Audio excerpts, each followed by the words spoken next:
아빠, 이거 받으세요. 제발이요. 추운 방구석 하얀 입김이 뿜어져 나오는 작은 방. 야윈 체구의 여인이 초라한 행색의 노인에게 낡은 봉투 하나를 억지로 쥐어주었습니다. 10년 전 내쫓았던 막내딸 지연이었습니다. 안 돼, 지연아.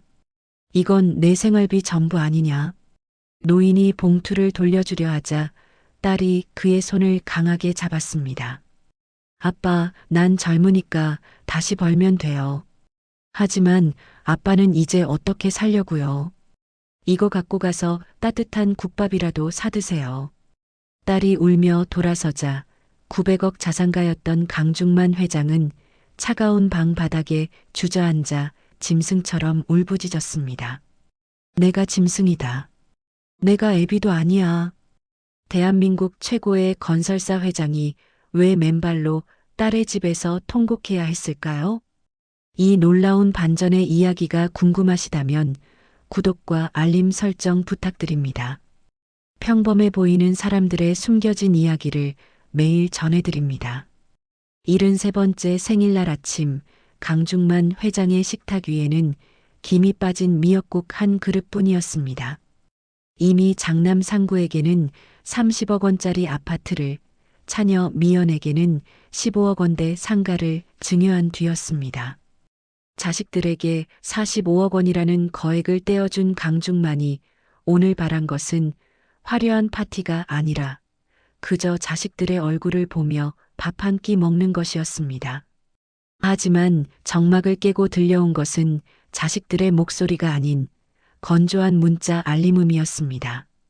아버지, 오늘 애들 학원 스케줄 때문에 못 가요. 100만 원 입금했으니 확인하세요. 뒤이어 장남도 비슷한 메시지를 보냈습니다. 100만 원. 45억 원을 미리 가져간 자식들에게 아버지의 생신은 100만 원권 수표 한 장으로 때울 수 있는 귀찮은 숙제일 뿐이었습니다. 강중만이 숟가락을 내려놓은 그때 오 비서가 심각한 얼굴로 들어왔습니다. 회장님, 큰일 났습니다. 회장님 명의가 도용된 사기 사건이 터져서 당분간 모든 개인 자산이 동결될 예정입니다. 당장 오늘부터 카드 한 장도 쓰실 수 없습니다. 조사가 끝날 때까지 수중에 단돈 10,000원도 줄 수 없는 상황. 오 비서는 서둘러 본사 비자금을 동원해 해결하려 했지만 강중만은 그의 손을 막아 세웠습니다. 아니, 그대로 둬. 오히려 잘 됐어. 강중만의 눈빛이 차갑게 가라앉았습니다. 내가 사기꾼으로 몰려 전 재산을 몰수당하고 길바닥에 나앉게 됐다고 해. 내 자식들이 그 100만 원보다 귀한 진심이라는 걸 가지고 있는지 이번 기회에 똑똑히 확인해 봐야겠어. 강중만은 주저없이 장식장에 있던 명품 시계를 풀고 창고 깊숙이 처박아 두었던 낡은 점퍼를 꺼내 입었습니다. 45억 원을 가져간 자식들이 과연 빈털터리가 된 아버지를 위해 따뜻한 방 한 칸을 내어줄 것인지 강중만은 스스로를 벼랑 끝으로 내몰며 자식들의 집으로 향했습니다. 강중만이 가장 먼저 찾은 곳은 장남 상구의 집이었습니다. 한강이 한눈에 내려다 보이는 30억 원짜리 펜트하우스. 하지만 그곳은 강중만이 사준 집임에도 불구하고 낡은 점퍼를 입은 노인에게는 요새처럼 굳게 닫혀 있었습니다. 단지 입구에서부터 보안 요원이 강중만을 가로막았습니다. 어르신, 여기는 거주자 확인 없으면 못 들어오십니다. 누구 보러 오셨어요? 강중만이 아들의 동호수를 대며 실랑이를 벌이는 사이 때마침 장남 상구의 외제차가 단지 안으로 미끄러지듯 들어왔습니다. 강중만은 반가운 마음에 차 앞으로 다가갔지만 상구는 선팅이 짙게 된 창문을 내리지 않았습니다. 오히려 낡은 옷차림의 아버지를 못 본 척하며 경적을 짧게 울리고는 그대로 지하 주차장으로 사라져버렸습니다. 멀거니 서 있는 강중만 옆으로 명품 가방을 든 이웃 주민들이 지나가며 쑥덕거렸습니다. 요즘은 노숙인들이 여기까지 들어오네. 보안팀은 뭐 하는 거야? 멸시 어린 시선이 화살처럼 꽂혔습니다. 그때 주머니 속 휴대폰이 진동했습니다. 상구에게서 온 문자였습니다. 아버지, 지금 손님들이랑 같이 있어서 곤란해요. 일단 집에 가 계세요. 나중에 연락드릴게요. 직접 얼굴을 맞대고 거절할 용기조차 없는 비겁한 통보였습니다. 30억 원을 내어준 대가는 차가운 콘크리트 벽과 나중에라는 무책임한 문자 한 통이었습니다. 발길을 돌려 차녀 미연의 상가로 향하던 강중만은 다시 한번 휴대폰 진동을 느꼈습니다. 상가 건물 입구에 도착하기도 전이었습니다. 아빠, 상가에 찾아오지 마세요. 나 지금 해외 출장 중이라 통화도 안 돼. 할 얘기 있으면 문자 남겨. 짧은 메시지 한 줄에 강중만은 길 한복판에서 멈춰섰습니다. 자신이 사기 사건에 휘말려 자산이 묶였다는 소식이 이렇게까지 빨리 전달될 줄은 몰랐습니다. 돈을 줄 때는 그렇게 살갑던 자식들이 아버지가 망했다는 소문이 돌자마자 귀신같이 퇴로를 차단한 것입니다. 분명 상가 창가에 딸의 실루엣이 비쳤지만 그녀는 아버지가 사준 건물의 셔터를 내리듯 마음의 문을 굳게 닫아버렸습니다. 비바람이 들이치기 시작한 길거리, 강중만은 낡은 단화 속으로 스며드는 빗물을 느끼며 홀로 섰습니다. 그토록 공들여 키운 자식들은 이제 문자 몇 줄 뒤로 숨어 아버지를 외면하고 있었습니다. 빗물인지 눈물인지 모를 액체가 주름진 뺨을 타고 흘러내렸습니다. 강중만은 10년 전 자신이 매몰차게 내쫓았던 막내딸 지연의 주소를 꺼냈습니다.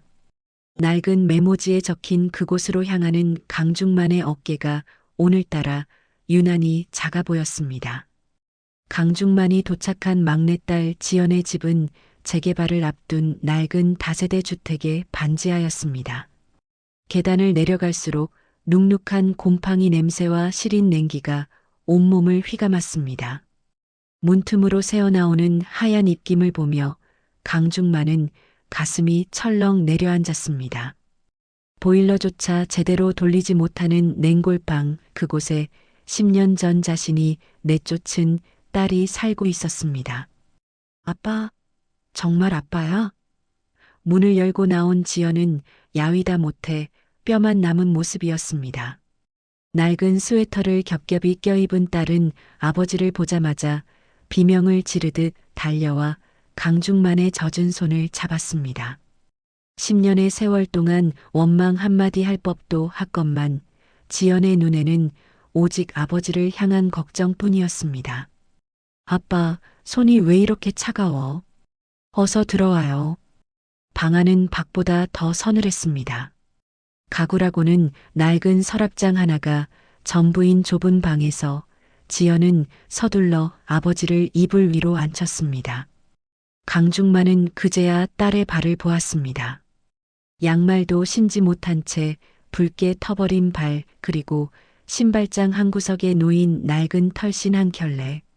30억 원짜리 아파트에 살며 아버지를 문전박대한 장남의 얼굴이 겹쳐지며 강중만은 목구멍이 뜨거워졌습니다. 지연은 떨리는 손으로 서랍 깊숙한 곳에서 낡은 흰 봉투 하나를 꺼내왔습니다. 꼬깃꼬깃하게 접힌 그 봉투를 아버지의 낡은 점퍼 주머니에 억지로 밀어 넣었습니다. 아빠, 이거 받으세요. 제발이요. 안 돼, 지연아. 이건 내 생활비 전부 아니냐? 강중만이 봉투를 돌려주려 하자 지연이 그의 거친 손을 두 손으로 꽉 맞잡았습니다. 아빠, 난 아직 젊으니까 다시 벌면 돼요. 하지만 아빠는 이제 어떻게 살려고요? 이거 2,500만 원, 우리 지우 학교 가면 이사하려고 10년 동안 배달 일하며 모은 전세 보증금이에요. 당분간 지낼 곳부터 찾으시고 따뜻한 국밥이라도 먼저 사드세요. 지연은 울음을 참으려는 듯 입술을 깨물며 고개를 숙였습니다. 900억 자산가였던 강중만은 딸이 내민 그 무거운 봉투를 차마 빼내지 못했습니다. 45억 원을 미리 가져간 자식들은 아버지를 사기꾼 취급하며 외면했지만 한 푼도 받지 못한 채 쫓겨났던 막내딸은 자신의 생명줄 같은 보증금을 아무 조건 없이 내놓았습니다. 내가 짐승이다. 내가 애비도 아니야. 참아왔던 눈물이 터져나왔습니다. 하얀 입김이 흩날리는 차가운 방 바닥에서 강중만은 딸의 손을 붙잡고 짐승처럼 울부짖었습니다. 30억 펜트하우스보다 따뜻한 것은 딸의 낡은 봉투 안에 담긴 진심이었습니다. 이것은 돈으로 환산할 수 없는 고귀한 사랑 앞에 무릎 꿇은 한 노인의 뒤늦은 참회였습니다. 딸 지연이 내민 2,500만 원은 단순한 돈이 아니었습니다. 그것은 새벽마다 시장통에서 반찬 박스를 나르고 시급 9,000여 원을 받아가며 10년 동안 뼈를 깎아 모은 피 같은 돈이었습니다. 강중만은 딸이 잠시 자리를 비운 사이 방 한구석에 수북이 쌓인 약봉지와 퇴거 명령 통보서를 발견했습니다. 이번 달 말까지 보증금을 올려주지 못하면 이 냉골 방에서조차 쫓겨날 처지인 것 같아 보였습니다. 아빠, 속 쓰릴 텐데 이것 좀 드세요. 지연이 내온 것은 멀건 김치찌개 한 그릇이었습니다. 자신의 전 재산을 내놓으면서도 정작 본인은 고기 한 점 없는 찌개로 끼니를 때우고 있었습니다. 그때 지연의 휴대폰이 울렸습니다. 시장 상인이 배달료 3,500원이 입금되지 않았다며 고함을 치는 소리가 좁은 방 안에 가득 울려 퍼졌습니다. 지연은 연신 머리를 조아리며 죄송합니다. 바로 확인하겠습니다라고 사정했습니다. 그 광경을 지켜보는 강중만의 심장은 난도질 당하는 기분이었습니다.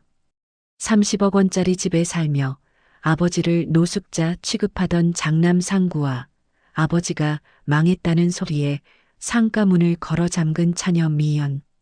그들에게 퍼준 45억 원이 결국 괴물을 만들었다는 사실이 뼛속까지 시리게 다가왔습니다. 강중만은 딸이 잠든 새벽 조용히 방을 나왔습니다. 딸의 낡은 털신 옆에 자신의 해진 단화를 나란히 두며 그는 이를 악물었습니다. 이제 슬퍼하고 있을 시간은 없었습니다. 자식들의 가면을 완전히 벗겨내고 뺏긴 것을 되찾아 딸의 눈물을 닦아줘야 했습니다. 강중만은 골목 어귀에서 기다리고 있던 오비서의 차에 올라탔습니다. 낡은 점퍼를 벗고 다시 빳빳하게 다려진 정장을 입는 그의 눈빛은 서늘하게 번뜩였습니다. 오비서, 당장 실행해. 상구에게 증여한 아파트와 미연이 상가, 법적으로 회수할 수 있는 모든 수단을 동원해라. 불효자 방지법이든 뭐든 샅샅이 뒤져서 저들을 빈털터리로 만들어. 강중만은 차창 밖으로 멀어지는 딸의 반지하 방을 바라보며 나직이 의졸였습니다. 돈이 무서운 게 아니라 사람이 무서운 거란 걸 똑똑히 가르쳐주마. 그날 오후 장남 상구와 차녀 미연에게는 날카로운 내용 증명 한 통이 날아들었습니다. 증여 당시 약속했던 부모 부양 의무를 저버린 것에 대한 증여 반환 청구 소송이었습니다. 아버지가 사기꾼인 줄로만 알고 쾌재를 부르던 자식들의 세상이 무너지기 시작한 순간이었습니다. 강중만 회장의 개인 자산 동결이 해제되고 대대적인 증여 반환 소송이 시작되자 장남 상구와 차녀 미연의 태도는 순식간에 뒤집혔습니다. 아버지가 낡은 옷차림으로 찾아왔을 때 차 창문을 올린 채 무시하고 상가 근처에도 오지 말라며 문자로 선을 그었던 그들이었습니다. 하지만 이제 30억 아파트와 15억 상가를 빼앗길 위기에 처하자 그들은 본사 회장실 앞에 나타나 비굴하게 울부짖었습니다. 아버지, 그때는 정말 제 차 근처에 계신 분이 아버지인 줄 꿈에도 몰랐어요. 경비원하고 신랑이 하는 노숙인인 줄 알았습니다. 상구는 무릎을 꿇은 채 바닥을 기며 변명했습니다. 미연 역시 억지 눈물을 짜내며 매달렸습니다. 아빠, 저도 정말 출장 중인 줄 알았다니까요. 연락받고 얼마나 가슴이 찢어졌는데. 강중만은 책상 위에 놓인 대형 모니터를 켰습니다. 화면에는 상구가 아버지를 무시하고 지하 주차장으로 들어갔던 그날의 블랙박스 영상과 아버지가 문 앞에 오기도 전에 오지 말라며 보냈던 미연의 문자 내역이 선명하게 떠올랐습니다. 너희는 내가 망했다는 소문을 듣자마자 나를 투명 인간 취급했지. 내 얼굴 한번 보지 않고 문자 몇 줄로 나를 길바닥에 버렸다. 강중만의 싸늘한 목소리에 상구와 미연은 입을 닫았습니다. 강중만은 오 비서가 준비한 서류를 그들 앞에 내던졌습니다. 그것은 단순한 소송 서류가 아니라 그들이 증여받은 재산을 담보로 몰래 대출을 받아 사치와 도박에 탕진해온 적나라한 명세서였습니다. 너희에게 준 45억 원은 오늘부로 전액 회수한다. 이미 법적 절차는 끝났어. 너희 명의의 집과 상가에서 당장 몸만 나가라. 아빠, 그래도 우리가 자식인데 어떻게 이래요? 차라리 돈을 좀 빌려주세요. 상구의 뻔뻔한 요구에 강중만은 헛웃음을 터뜨렸습니다. 돈? 내 막내딸 지연이는 그 차가운 반지하 방에서 하얀 입김을 내뱉으며 내게 생활비 전부를 줬다. 너희가 입금한 100만 원짜리 생일 선물보다 그 아이가 배달료 3,500원을 모아 만든 그 봉투가 100배, 1000배는 더 무겁더구나. 강중만은 차갑게 손을 내저었습니다. 경호원들이 달려들어 비명을 지르는 상구와 미연을 끌어냈습니다.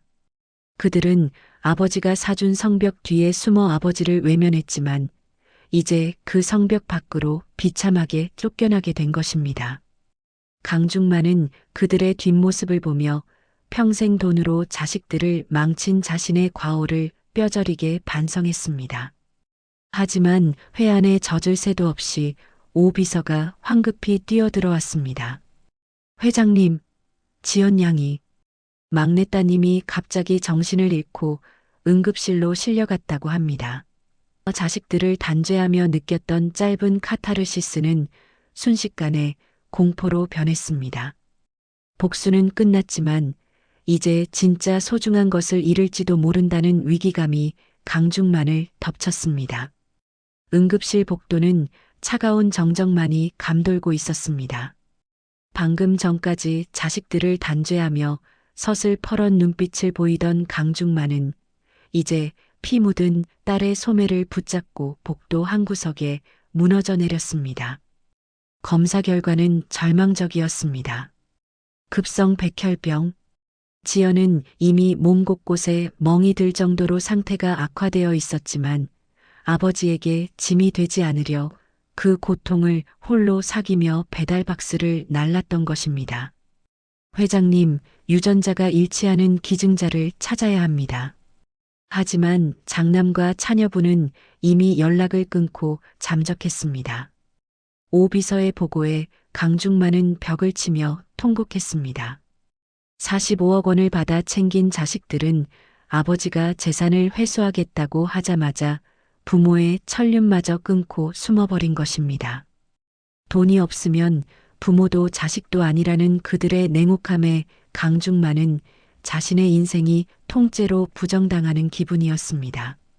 그때 응급실 문을 열고 한 청년이 뛰어들어왔습니다. 지연이 평소 동생 같다며 남몰래 반찬을 챙겨주던 고학생 준호였습니다. 준호는 가쁜 숨을 몰아쉬며 강중만 앞에 섰습니다. 누나가 쓰러졌다는 소식 듣고 왔습니다. 제가 기증하겠습니다. 강중만은 희망 섞인 눈으로 준호를 바라보았지만 이내 의아함이 스쳤습니다. 친가족도 아닌 생판남이 어떻게 유전자가 맞을 수 있단 말인가. 준호는 강중만의 의문에 담담히 입을 열었습니다. 회장님은 기억 못하시겠지만 저는 15년 전 회장님이 밀어붙였던 희망동 재개발 단지 철거민의 아들입니다. 그때 회장님 때문에 저희 가족은 길바닥으로 쫓겨났습니다. 강중만의 안색이 창백해졌습니다. 자신이 성공의 가도를 달리기 위해 무참히 짓밟았던 과거의 과오가 딸의 목숨줄을 쥐고 눈앞에 나타난 것입니다. 준호는 떨리는 목소리로 말을 이었습니다. 회장님은 제 집을 뺏었지만 누나는 제게 매일 따뜻한 밥을 주었습니다. 사람은 밥심으로 사는 거다. 기죽지 말하면서요. 저는 회장님이 아니라 저를 사람으로 대접해준 지연 누나를 위해 온 겁니다. 강중만은 준호 앞에 무릎을 꿇었습니다. 900억 자산가라는 명예도 건설사 회장이라는 권위도 아무 소용 없었습니다. 자신이 쌓아 올린 성공의 탑이 얼마나 많은 이들의 눈물 위에 서 있었는지, 그리고 그 업보를 딸이 대신 짊어지고 있었다는 사실에 강중만은 가슴을 쥐어뜯으며 참회했습니다. 준호의 골수는 기적처럼 지연과 완벽하게 일치했습니다. 지연이 배달료 3,500원을 아껴 준호에게 건넸던 도시락이 결국 그녀의 목숨을 구하는 기적의 씨앗이 되어 돌아온 것입니다. 강중만은 딸의 수술실 문이 닫히는 것을 보며 깨달았습니다. 진짜 인생의 부도는 돈을 잃었을 때가 아니라 사람의 마음을 잃었을 때 찾아온다는 것을 말입니다. 한강건설의 900억 자산가 강중만 회장이 인생의 마지막 끝자락에서 배운 것은 화려한 재무제표를 채우는 법이 아니라 사람의 마음을 얻는 법이었습니다.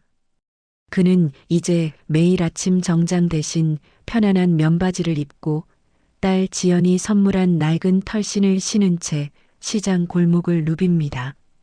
그의 서재 가장 잘 보이는 곳에는 화려한 훈장 대신 꼬깃꼬깃하게 접힌 하얀 봉투 하나가 액자에 담겨 걸려 있습니다. 10년 동안 배달 일을 하며 딸이 모았던 2,500만 원, 900억이라는 숫자에 가려보지 못했던 진정한 부의 가치가 그 낡은 종이 속에 담겨 있었습니다. 강중만은 매일 그 봉투를 보며 생각합니다. 만약 자신이 그날 자산 동결이라는 연극을 시작하지 않았더라면 어떻게 되었을까? 아마도 그는 죽는 순간까지 자식들의 거짓 웃음에 속아 차가운 돈 뭉치만을 안고 쓸쓸히 눈을 감았을지도 모릅니다. 재산을 미리 가져간 자식들은 아버지가 망했다는 소문에 단 1초의 망설임도 없이 부모의 손을 놓았습니다.